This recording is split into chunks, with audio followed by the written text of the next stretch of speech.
चलिए देखा जाए रिप्रोडक्शन क्या है, ध्यान से समझिएगा। रिप्रोडक्शन अभी तुरंत बताएं, ये जीवों में होने वाली प्रक्रिया है जो कि परस्पर चलते रहता है निरंतर, ये पीढ़ी दर पीढ़ी चलते रहेगा। अपना खानदान बढ़ाने के लिए महत्वपूर्ण है ये, ठीक है। अगर जनन नहीं करेगा, कोई जीव कहेगा नहीं बाबा नहीं, हम सब साधु बनेंगे, हम जनन नहीं करेंगे, और दुनिया का आदमी सब साधुए बनेगा, तो बताओ जनन कैसे होगा? सब कोई जब साधुए बनेगा तो जनन होगा कैसे? और जनन नहीं होगा तो धरती पर, पृथ्वी पर जो जनसंख्या है इसका निरंतर कैसे चल, पीढ़ी दर पीढ़ी कैसे आगे बढ़ेगा? किसी का वंश कैसे आगे बढ़ेगा जब जनन ही नहीं करेगा? ठीक है, इसलिए जनन जो है हर एक जीवों के लिए अनिवार्य है, ठीक है ना। किसी भी जीव को देखना, धरती पर जितना भी जीव है सब जनन करता है। क्या मेढक जनन नहीं करता है? क्या केचुआ जनन नहीं करता है? क्या मछली जनन नहीं करता है? सब कोई जनन कर, मछली भी जनन करती है, ठीक है। इंसान भी जनन कर, इंसान तो पते है जनन करता है, ठीक है। जानवर भी जनन करता है। तो याद रखना जनन बहुत जरूरी है, क्योंकि जनन एक जैविक प्रक्रिया है, मतलब जीवों में होने वाली प्रक्रिया है। प्रजनन जो है जीवों में पाई जाने वाली वह पावर है, वह क्षमता है जिससे वे अपने ही समान नए जीव को जन्म दे सकता है, नए जीव को उत्पन्न कर सकता है। ये जनन का पावर है। विदाउट जनन अपने ही जैसे जीव को उत्पन्न नहीं कर सकता है। क्या बुझ गया? ब्लैक आ गया? कोई दिक्कत नहीं, आ रहा है, वो हो रहा है, ठीक है। चलिए समझ रहे हैं सर? कोई दिक्कत? तो जनन पूछेगा क्या है, तो बोलेंगे जनन एक प्रोसेस है, ठीक है। जनन एक ऐसा पावर है जिसके माध्यम से कोई नया जीव उत्पन्न हो सकता है। तो याद रखिएगा जनन क्या है, तो जनन एक जैविक प्रक्रिया है। प्रजनन जीवों में पाए जाने वाली वह क्षमता है, या जनन जीवों में पाए जाने वाली वह क्षमता है जिससे वे अपने ही समान नए जीव को जन्म दे सकता है या नए जीव को उत्पन्न कर सकता है, ठीक है। अब है कि जनन कितने प्रकार से हो सकते हैं, तो याद रखना है जनन दो प्रकार से हो सकते हैं। एक है असेक्सुअल रिप्रोडक्शन, एक सेक्सुअल रिप्रोडक्शन।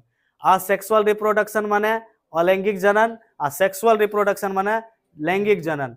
तो अलैंगिक जनन माने होता है अलैंगिक, ठीक है, जिसमें नर और मादा का कोई जरूरत नहीं है। पिता भी खाली है तो चल जाएगा, उसी से हो जाएगा। मादा भी खाली है, उससे भी जनन हो सकता है। जिनमें दो आदमियों का जरूरत ना हो, अलैंगिक जनन। जिसमें दो जीवों का जरूरत हो, उसे लैंगिक जनन, ठीक है। छोटे से शब्दों में याद कर लेना है, जिसमें दो जीवों का संगम या मिलन नहीं हो, बिना हुए ही जनन हो जाए, अलैंगिक जनन कहलाती है। और जिस जनन के लिए दो जीवों का मिलना जरूरी है, जब तक मिलेगा नहीं तो जनन होगा नहीं, इसलिए इसे लैंगिक जनन कहते हैं। कोई दिक्कत? इंसान में अगर जनन हो तो जब तक नर और मादा नहीं मिलेगा तो जनन नहीं होगा।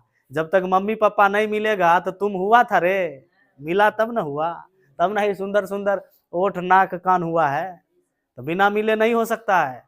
लेकिन अगर अमीबा का बात करें, हाइड्रा का बात करें, तो बिना मिले हो सकता है। एक टुकड़े से नए नए जीव निकल सकता है, ठीक है। कोनो मुकुलन के विधि से, कोनो कायिक जनन के विधि से। पिछले क्लास में बताए थे ना, काजुबा का पौधा अगर उसका पत्ता तोड़ के फेंक दिया जाए तो अलैंगिक जनन के द्वारा, कायिक जनन के द्वारा, पत्तियों द्वारा नया जीव उत्पन्न हो जाता है। तो वो किस श्रेणी में आ गया?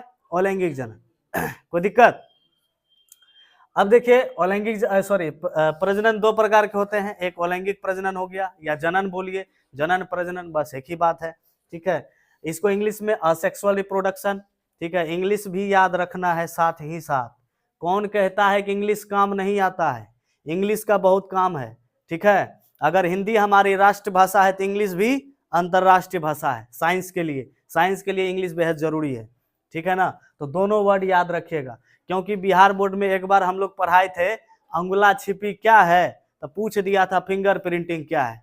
अब उसका इंग्लिश होता है फिंगर प्रिंटिंग, हम तो बताए थे ना कि इसका इंग्लिश फिंगर प्रिंटिंग होता। पूछ दिया था हिंदी में अंगुला छिपी, अंगुला छापी क्या है, ठीक है। अब विद्यार्थी को कंफ्यूजन हो गया कि सर आप बताएं अंगुला छिपी है, वहां पूछ दिया था फिंगर प्रिंटिंग कैसे लिखते, ठीक है। बोला अरे यार उसी का इंग्लिश था फिंगर प्रिंटिंग। तो दोनों याद रखना है।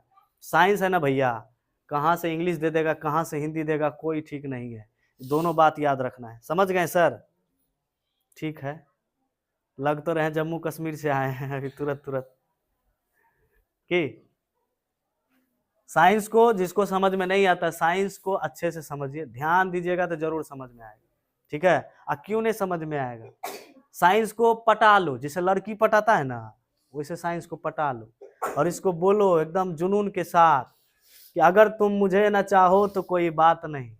साइंस को क्या बोलना है? अगर तुम मुझे न चाहो तो कोई बात नहीं, लेकिन किसी और से दिल लगाओगे तो मुश्किल होगी, बड़ी मुश्किल होगी। इसलिए साइंस को किसी का होने नहीं देना है, तुमको अपना बना के रखना है। जैसे गाना सुना है ना, तुम्हें अपना बनाने की कसम खाई है, खाई है। इसलिए इसको अपना बना लो। नेक्स्ट क्या है? अलैंगिक जनन क्या है? Asexual reproduction. What is the asexual reproduction? तो बोलेंगे प्रजनन की वह विधि जिसमें दो जीवों या जनन कोशिकाओं का संयोग, जनन 2 बार हो गया है, कोई बार नहीं, एक बार समझो, एक बार डिलीट कर दो। जनन कोशिकाओं का संयोग, संयोग या मिलन एक ही बात है। ठीक है, संयोग मने भी होता है मिलना, ठीक, और मिलन मने भी होता है मिलना। इंग्लिश में बोलते हैं फ्यूजियन। ठीक है, फ्यूजियन।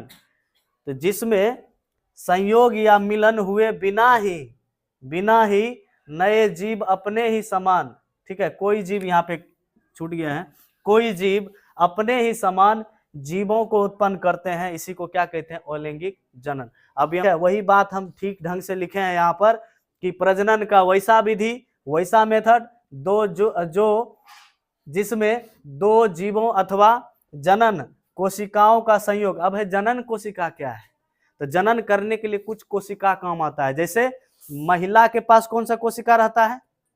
अगर हम लैंगिक जनन का बात करें तो महिला के पास कोशिका होता है एक अंडाणु। ठीक है, अब पुरुष के पास भी जनन कोशिका होता है जिसका नाम है शुक्राणु, होता है ना। तो दोनों का जरूरत हो, लेकिन अलैंगिक में ऐसा जरूरत नहीं हो। लेकिन यहाँ पे क्या कर रहा है? लैंगिक में जरूरत होता है, अलैंगिक में इसका जरूरत नहीं होता है। अलैंगिक में दोनों का मिलना तिलना से कोई मतलब नहीं है, बिना मिले ही जनन हो जाता है।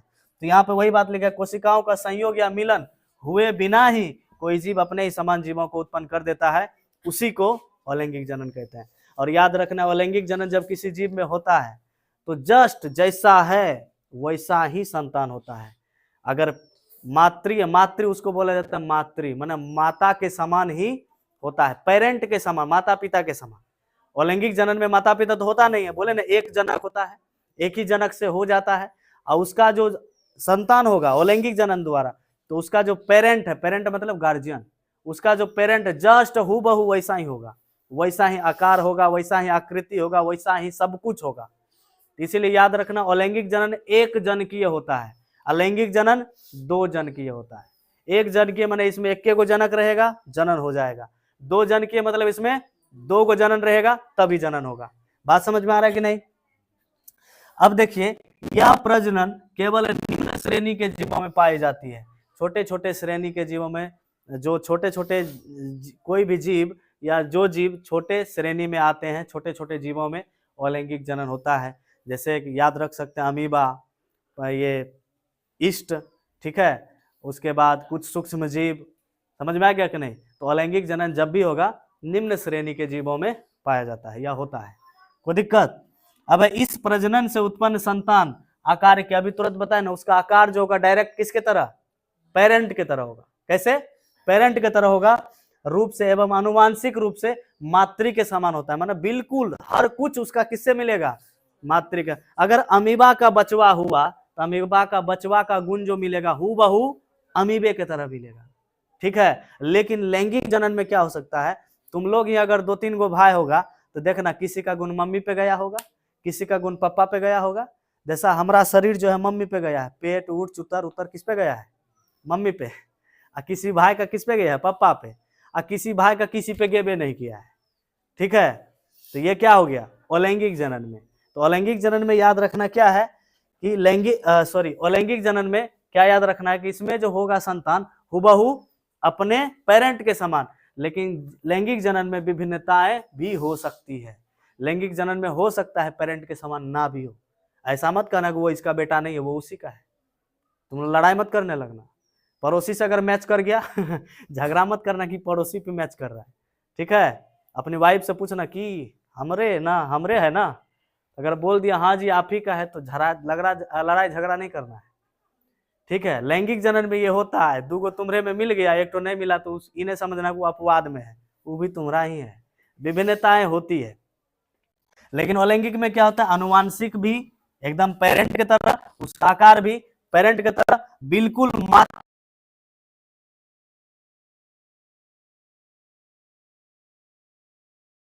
पेरेंट के समान। इसी बात को क्या कहा गया है, क्लोन।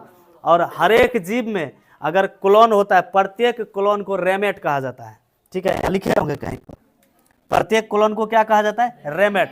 अगर पूछे क्लोन क्या है तो बोलेंगे जब अलैंगिक जनन किसी जीव में होता है, क्या बोलेंगे, जब अलैंगिक जनन किसी जीव में होता है तो उसका जो संतान होता है हूबहू अपने पेरेंट की तरह होता है, और इसी बात को क्या कहते हैं, क्लोन कहते हैं।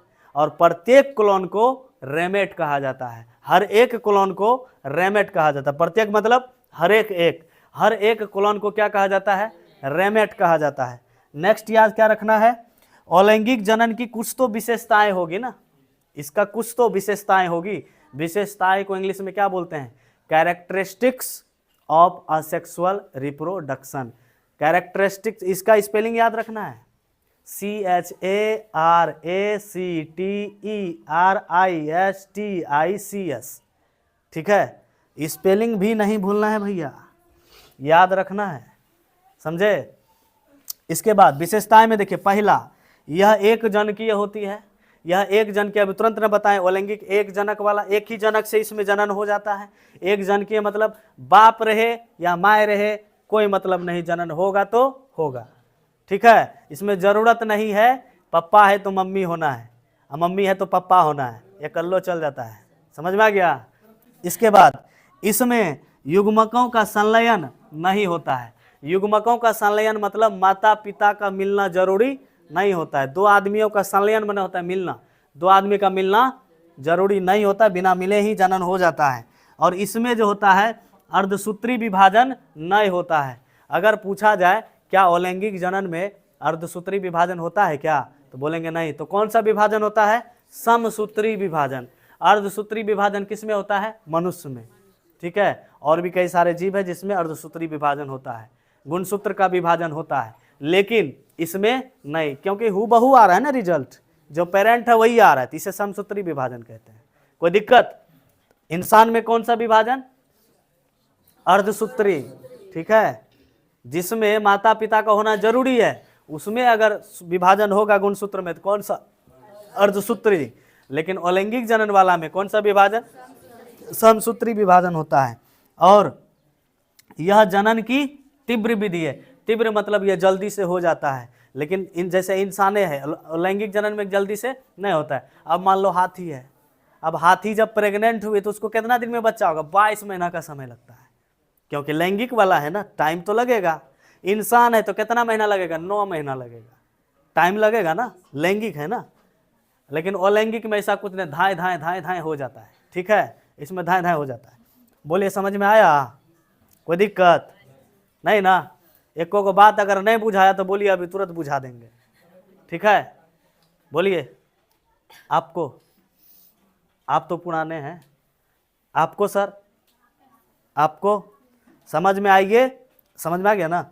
और डेली पढ़ने आइए, और डंके की चोट पर प्रचार भी कर दीजिए। ना प्रचार नहीं कीजिए, प्रचार कोनो इलेक्शन नहीं लड़ रहे हैं, मैंने विद्यार्थियों के बीच प्रचार करना है कि साइंस अगर पढ़ना है, सीखना है तो मात्र एक ही संस्थान है, वो भीमदास टोला में है, ठीक है। साइंस मैग्नेट में चलो और जितना साइंस सीखना है सीखो, उसको लाना है। जो कहेगा नहीं होता है गांव से, उसको बोला तुम पैदा कहाँ हुआ, शहर में कि गांव में, बोलेगा गांव में, तो बोलो जब पैदा गांव में हो सकता है तो साइंस का तैयारी गांव में कैसा नहीं होगा रे, उसको खींच के लाना, ठीक है। कोई दिक्कत, चलिए मिलते हैं नेक्स्ट टाइम, तब तक के लिए बाय, और ऑनलाइन वाले को भी बाय, टेक केयर।